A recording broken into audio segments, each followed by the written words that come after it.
Oh, hello. How are you doing? It's good to see you. I was hoping you might drop in. I was going to show you what I'm doing today, which is a bit of spring cleaning. Thank the heavens that spring is here finally. We've got a little bit of sun. The harbour, just down the road from here, absolutely beautiful at the moment. Perfect time to come down, bring your whole family for a seaside holiday and come and visit a museum as well. Today I'm doing spring cleaning because actually last week we made a little bit of mess. Let me wind back time and show you what happened. So this room used to be where all the computers were, but seeing as we're actually next to another computer museum, we thought there's probably not much point, and we distributed them throughout the rest of the exhibits. Oh, Sam, do you hear that there was some destruction going on and you wanted to come and be a part of it? Yeah.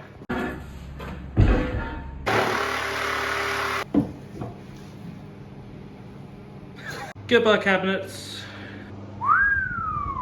We had to do some plumbing, we had to do some electrics. Plumbing and electrics don't necessarily mix the best, especially when you're as clumsy as we are. Oh, what have we done? We've kind of done this without a fully formed plan, have we? No, there's always a plan. Yeah. We took all of the ceiling tiles out so we can extend up and take full advantage of the height. And of course there was the small matter of taking down the wall that used to be right there.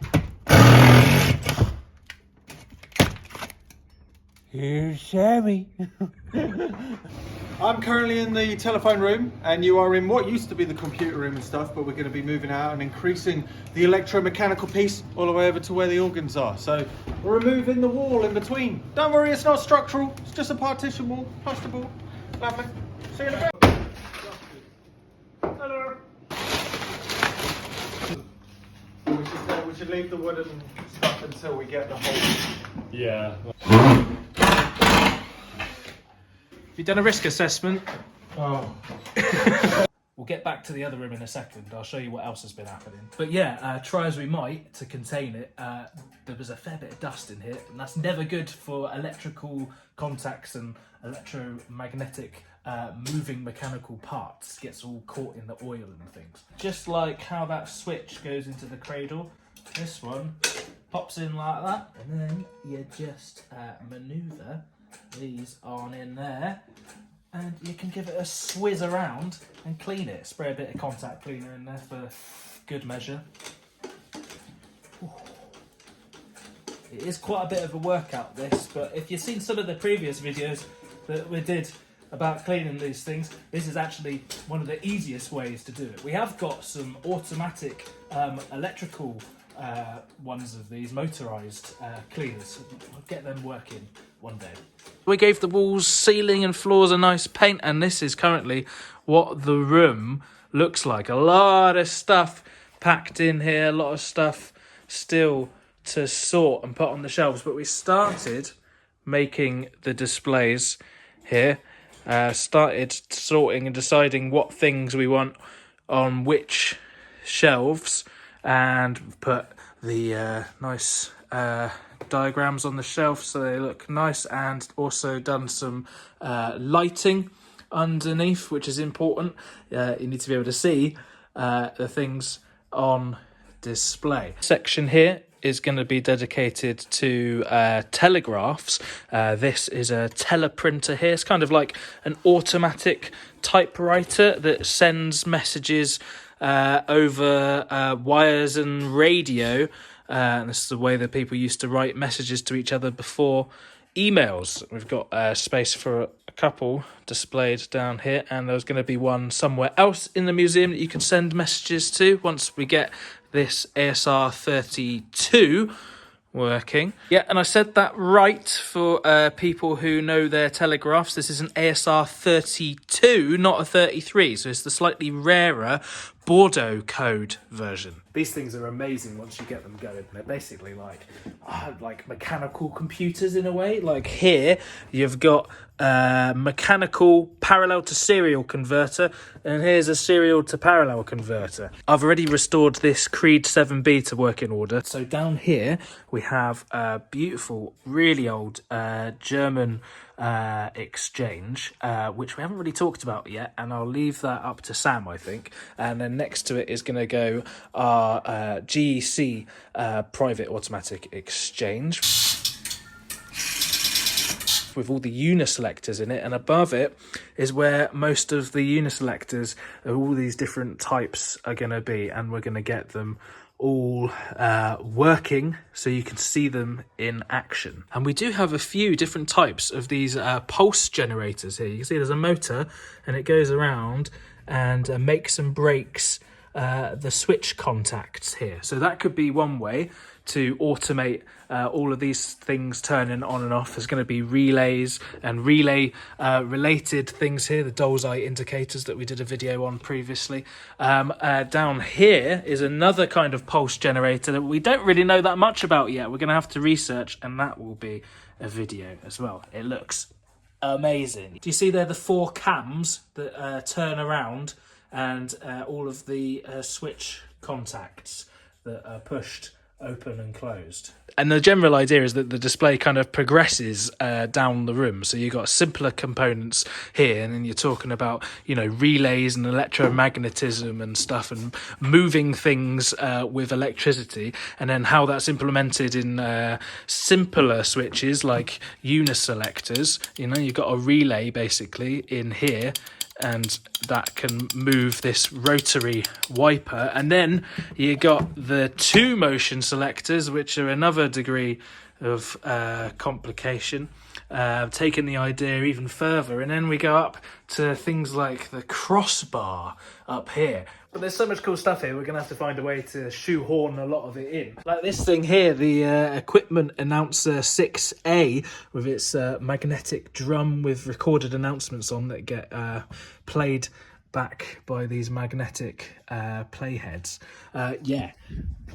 Be cool to be able to listen to that, wouldn't it? Up here we've got all sorts more interesting stuff, all kinds of different pay phones and answer phones as well, with recorded messages on them and all sorts. Look at this one, that's so cool. If you came in when there was a telecoms display in that room over there before, one of the things that I didn't like so much about that display was the height of the shelves. These were too high for everybody to see. So what I've done this time is lowered this shelf down to make this more visible for everybody.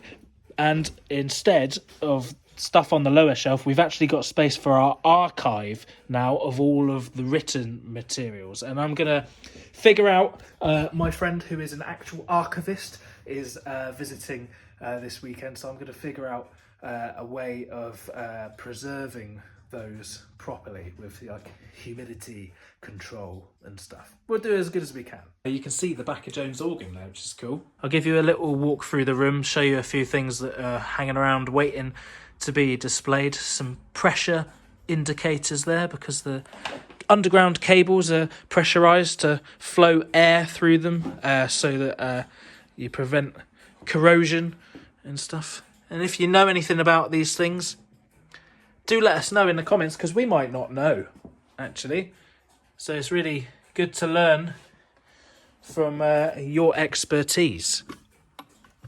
Look at that, that's cool.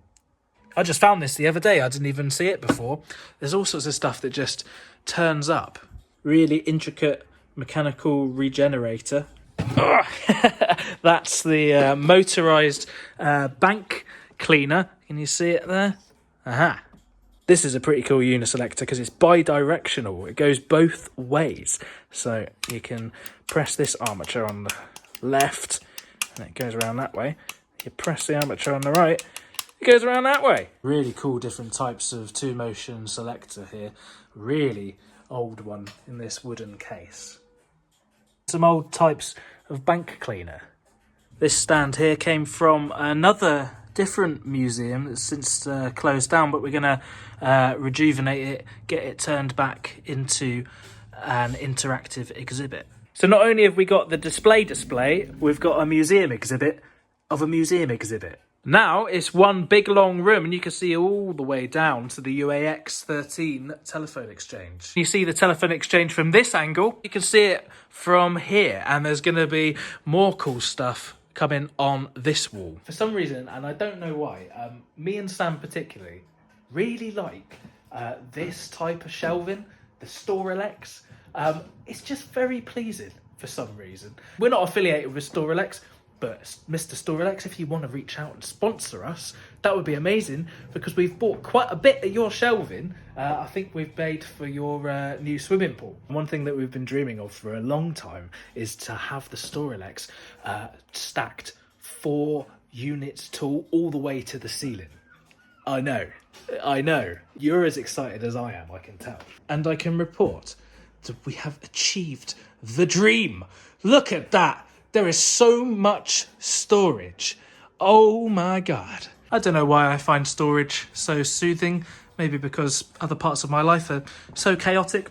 Psychoanalyze that how you like. There's even a plan to have Storelex go over the door so you can walk through the Storelex. Be part of the Storelex. I've got to devise some kind of innovative case for this because we don't want people sticking their fingers in the mechanism, but we do want people able to access the keyboard. So I've got to make a cutout around the keyboard here. I've seen it done in other museums. We can do it. Right, so I've got to carry on with my spring cleaning right now, but I will catch you very shortly in another video. Oh, don't try and do this on camera, you'll just embarrass yourself. Make sure that you're subscribed to the channel so you get to see the updates about the telecoms room that's coming up. And if you want to support us more so we can do more videos, you can subscribe on Patreon as well, where you get bonus content, which is always nice. There's also sample pack downloads on the website, or you can make one-off donations through the website PayPal link. And of course, we'll be very happy to see you if you want to come and visit us in person. We're in Ramsgate in the southeast of England, just a short hop down on the train from London. Should we see if it works? No. Oh dear. Hey! Okay, I've still got some work to do. Okay.